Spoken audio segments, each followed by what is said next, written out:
46 ग्राम ethanol को 54 ग्राम जल में घोला गया। एथेनॉल तथा जल के मोल अंश की गणना कीजिए।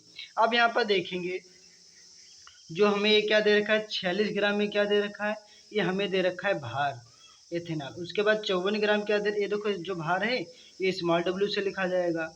उसके बाद ये जो 54 है ये ज़्यादा ग्राम जल में घोला गया है, इसीलिए इसे कैपिटल W से लिखा जाएगा। तो यहाँ पर लिखेंगे मोल बराबर स्मॉल,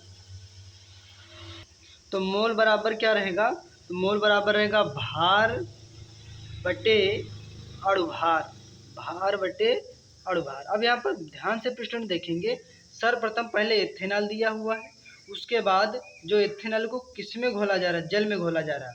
तो आपको एथेनॉल का जो फार्मूला पता होना चाहिए, उसके बाद जल का फार्मूला पता होना चाहिए।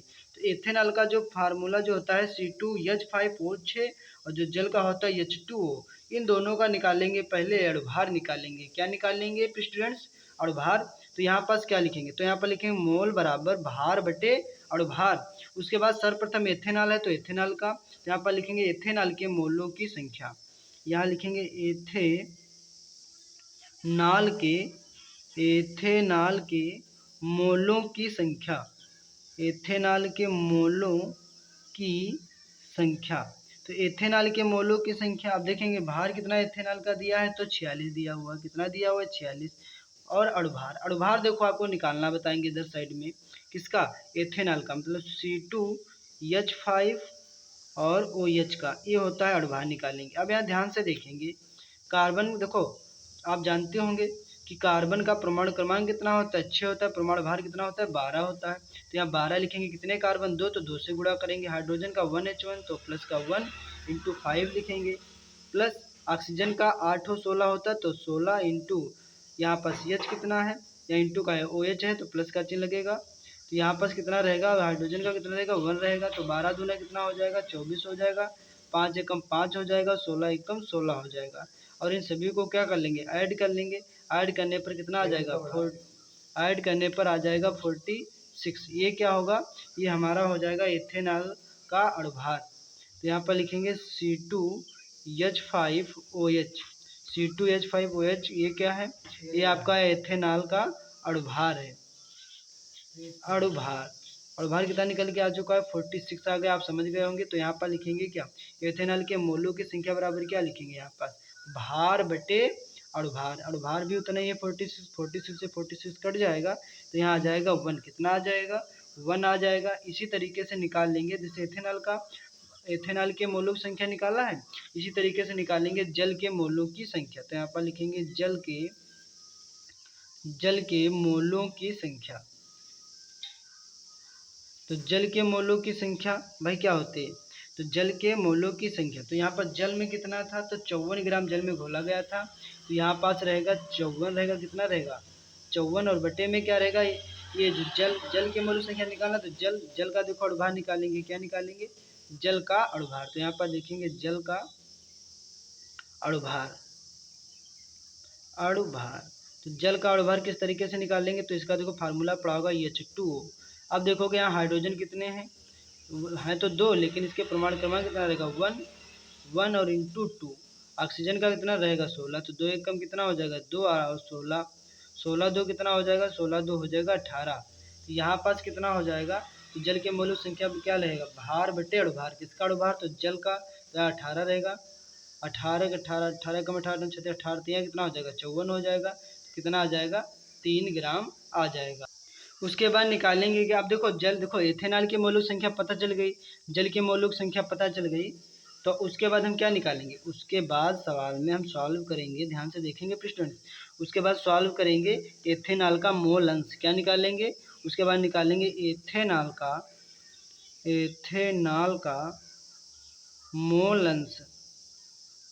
अंश। एथेनॉल का मोल अंश बड़ा फार्मूला क्या होता है भाई, कैपिटल N अपॉन, यहाँ पास कैपिटल नहीं होता है, यहाँ पास होता है फार्मूला स्मॉल n बटे स्मॉल n प्लस का n, ये फार्मूला होता है मोल अंश का। तो n कितना दे रखा है आपका, जो n जो दे रखा है कितना दे रखा है 1, ये 1 क्या है, तो एथेनॉल के मोलों की संख्या है। क्या एथेनॉल के मोलों की संख्या कितनी है, तो 1, यहाँ भी रहेगा 1 बटे में 1 और प्लस जो कैपिटल एन कितना दे रखा है, ये आपका जल के मोलों संख्या कितनी दे रखी है, 3 दे रखी है। तो 1 ऐसे रहेगा, 3 1 को ऐड करेंगे कितना हो जाएगा 4। अब क्या करेंगे, 4 से जब 1 को डिवाइड करेंगे तो डिवाइड करने पर जो आ जाएगा 0.25 ग्राम आ जाएगा। ये क्या आ जाएगा हमारा, तो एथेनॉल का मोलंस आ जाएगा। इसी तरीके से एथेनॉल जिस तरीके से निकाल रहे हैं इसी तरीके से निकालेंगे जल का मोलंस। उसके बाद क्या करेंगे भाई, दोनों का मोलंस ऐड कर देंगे, हमारा राइट आंसर आ जाएगा। तो यहाँ क्या एथेनॉल का मोलंस है, अब निकालेंगे किसका, जल का मोलंस। तो यहाँ पर निकालेंगे जल का मोलंस। तो जल का मोलंस, तो ध्यान से देखेंगे capital N upon small N plus capital N. तो उसी तरीके से ऊपर 3 रहेगा, बटे में 1 प्लस 3। ध्यान से देखेंगे 3 ऐसे रहेगा, 3 और 1 4 हो जाएगा, 4 को 3 से डिवाइड करेंगे तो यहाँ पर जो आ जाएगा इतना 0.725 ग्राम आ जाएगा।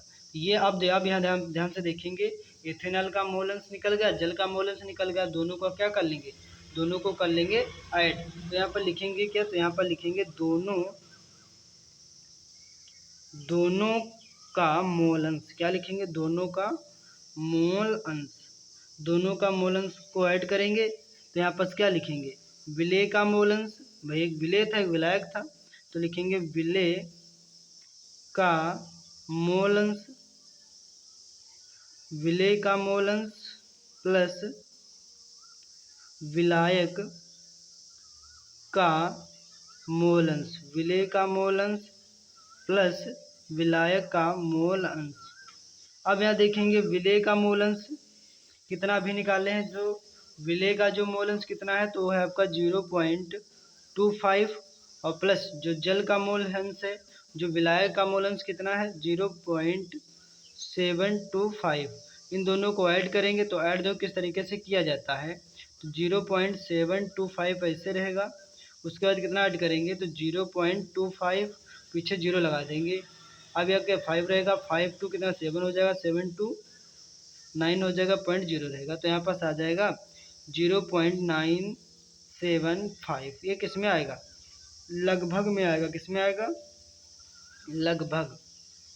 लगभग में आ जाएगा। तो यही आपका क्या आ जाएगा, राइट आंसर आ जाएगा। तो ये न्यूमेरिकल आप सभी के समझ में आया होगा आशा करता हूँ।